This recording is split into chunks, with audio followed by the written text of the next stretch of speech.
Apartado 2. Fuerzas de rozamiento. Vamos a ver un tipo de fuerza muy habitual y con ciertas características peculiares, las fuerzas de rozamiento.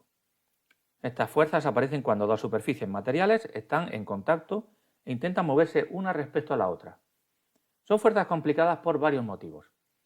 En primer lugar, depende de la naturaleza de las superficies que están en contacto. Su módulo depende de si las dos superficies realmente se están moviendo o no, y su sentido depende del movimiento del cuerpo sobre el que actúa, es decir, no es siempre constante. En cuanto a su origen, se puede ver como el resultado de las interacciones entre las moléculas de las dos superficies en contacto.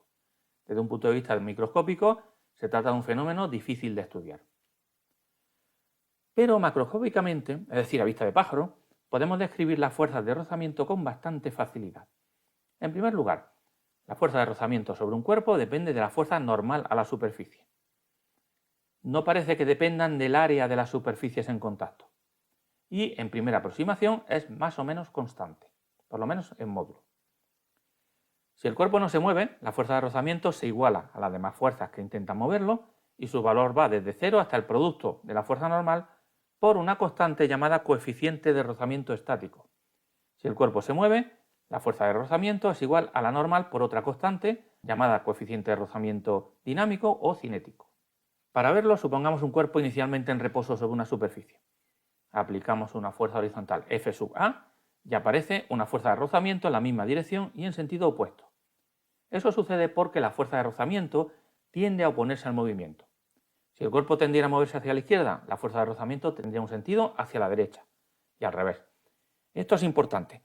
La fuerza de rozamiento siempre le lleva a la contraria al movimiento del cuerpo. Vamos a ir aumentando el valor de F sub A y vamos a ver cómo varía la fuerza de rozamiento. Este es el resultado.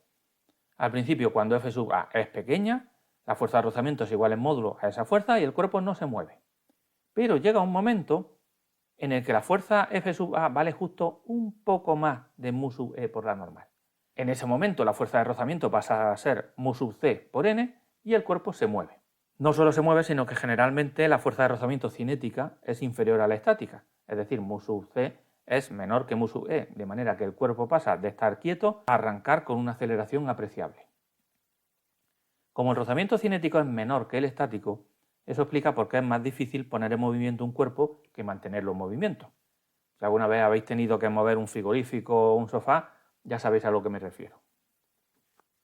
Vamos a volver al ejemplo del plano inclinado, pero ahora con rozamiento.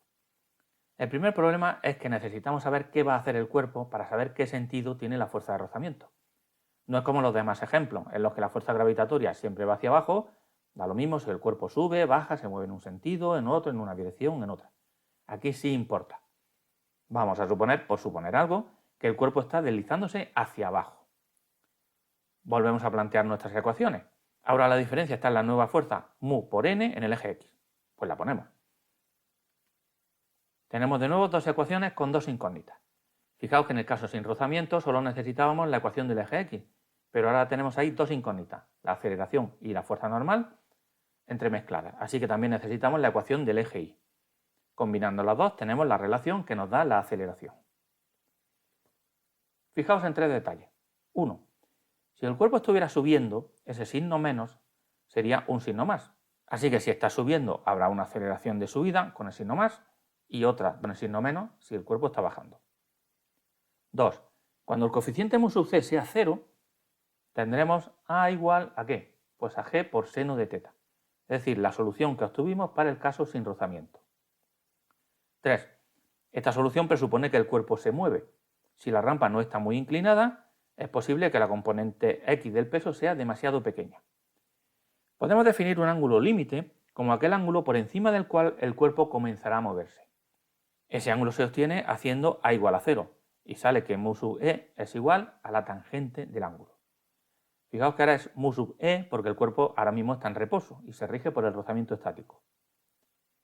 Y ahora vamos a ver un ejemplo de película, breve pero mejor que nada.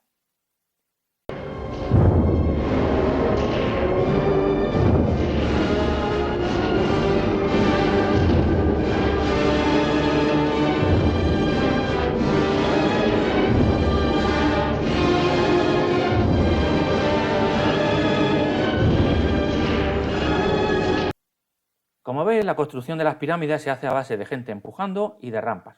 Nada de alienígenas como aparece en el canal de historia. Incluso a velocidad constante, la fuerza con la que hay que tirar es grande, porque depende de la masa del objeto y del coeficiente de rozamiento. Según lo que hemos visto, cuanto menor sea el ángulo, menor es la fuerza que hay que aplicar. Y por eso la rampa tiene una pendiente muy poco pronunciada.